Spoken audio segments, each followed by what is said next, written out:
Blender Rapidus, comprendre les nodes de base pour créer des matériaux simples. Alors, c'est parti. Donc, nous passons en Cycles Renders. On divise notre plan de travail en deux. En haut, on place le node éditeur parce qu'on va en avoir besoin. Et donc, on va regarder ici, dans notre cube par défaut, dans les matériaux, on voit qu'il y a un matériel par défaut qui a été déjà placé lorsque on a ouvert la fenêtre de Blender. Alors, comme on est en Cycles, on va travailler avec les nodes. Donc ici, je fais Use Node. Et on voit donc que par défaut, notre cube a deux nœuds qui lui sont associés. Alors, il faut savoir que ces deux nœuds, ce sont les nœuds de base lorsque l'on place un matériel sur un mesh. Alors, ça, c'est simplement la sortie, donc Material Output, donc c'est la sortie du matériau, donc c'est ce qui va permettre d'avoir une sortie vers mon objet. Et ici, le Diffuse BSDF, c'est le fait de mettre simplement une couleur. Alors, on va se mettre en rendu, et vous voyez que on voit pas vraiment bien la couleur blanche.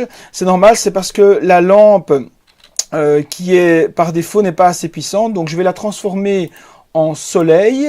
Je vais aussi faire Use Node pour la gérer, parce que maintenant tout se gère avec des nœuds, ce qui est vraiment bien pratique. Vous allez voir quand vous allez les comprendre, c'est vraiment beaucoup plus pratique. Et ici je vais mettre une force de lumière à 3. Concernant la couleur blanche, je laisse blanche, et donc on voit qu'elle est bien orientée, les rayons vont par là, c'est bon. Alors maintenant je me remets sur mon cube, et effectivement maintenant quand je fais la vue sous rendu, c'est bien mieux, on voit bien que c'est la couleur blanche. Alors ici maintenant, imaginons que je le passe à une couleur verte, voilà, donc vous voyez tout de suite dans la fenêtre en mode rendu, donc que j'ai activé en faisant Shift Z, on voit bien que ça met tout de suite une simple couleur. Alors ce que je voudrais faire ici maintenant, c'est ajouter deux autres mèches. Donc je vais ajouter ici une sphère que je vais placer en 3. Voilà. Et je vais encore ajouter aussi un cône que je vais placer en -3. Voilà.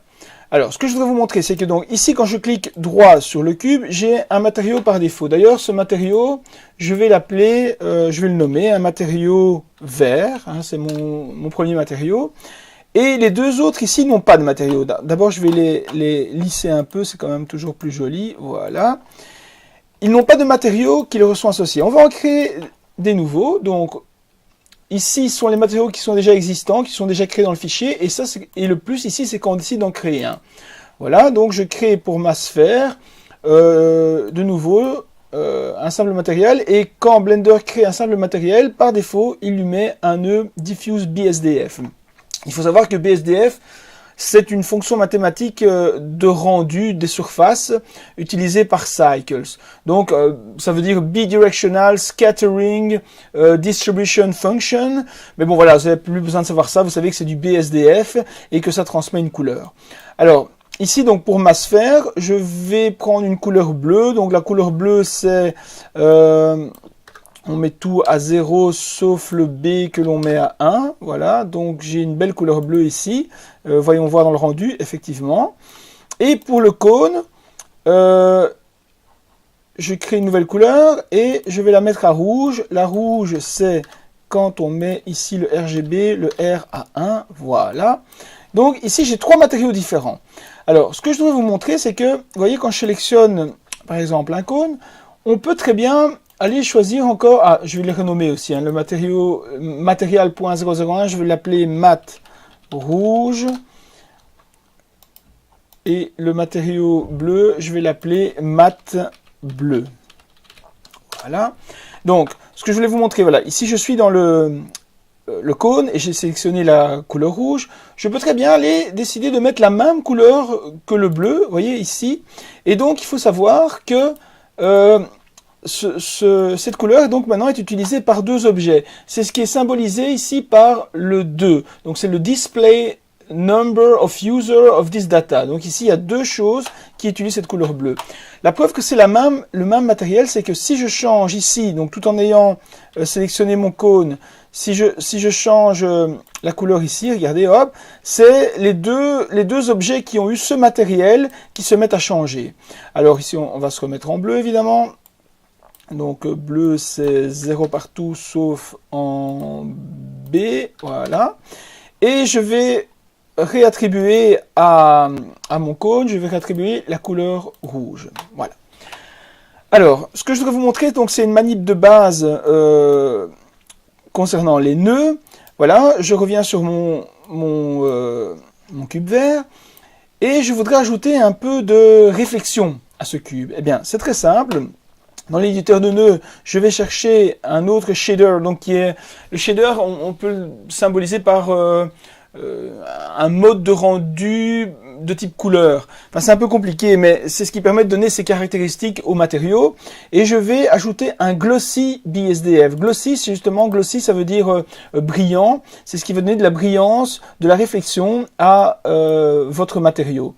Alors, regardez bien ceci. Maintenant, j'enlève la couleur vert, donc on voit que le cube n'a plus aucune couleur, donc il est noir, et je vais mettre le glossy à sa surface. Alors qu'est-ce qui se passe? Je mets roughness, ça veut dire dureté, je la mets à 0. Regardez bien, le cube devient comme s'il reflétait tout son environnement. L'environnement est gris, tout devient gris. Regardez d'ailleurs la superbe réflexion du cône rouge et la superbe réflexion de la sphère bleue. C'est un peu un matériau idéal. Il n'y a jamais aucun matériau qui réfléchit de cette sorte. Mais lorsque l'on augmente la dureté, regardez ce qui se passe. On a un rendu plus métallique, comme si la surface était un peu rugueuse, comme ça. On a ça de l'autre côté aussi, voyez. Alors, moi maintenant, ce qui m'intéresserait, c'est de pouvoir, dans mon cube, avoir la couleur verte et en même temps avoir ce côté brillant. Eh bien, pour cela, c'est très simple. On fait appel à un mix shader. Il se trouve ici, donc dans shader mix. Vous le mettez, quand vous arrivez au-dessus de votre courbe, les noodles, ils appellent ça en anglais, donc les spaghettis, ça, d'office, ça l'inclut entre les deux. Alors ici, moi, je vais mettre cette couleur-là en bas et je vais mettre la couleur verte en haut. Alors voilà ce que ça a fait. Ça a rempli son rôle. Ça a mis pour moitié la couleur verte et pour moitié le côté réfléchissant. Pourquoi je dis pour moitié? Parce que ici, la valeur qui est nommée sous le nom de fac, je ne sais plus exactement ce que ça veut dire fac, eh bien va de 0 à 1. Donc regardez bien, si je me mets en 0, ceci n'a plus aucune influence, mais ceci a 100% d'influence. Si je me mets en 1, c'est celui du bas qui a 100% d'influence et celui du haut qui a aucune influence. Donc ici, regardez, hein, j'enlève la dureté, donc on est bien dans le transparent à 100%. Alors si maintenant je mets 0.5, on a un mix des deux. On a du vert et en même temps on a la réflexion. On peut aussi jouer sur la dureté en même temps en faisant comme ça, voyez.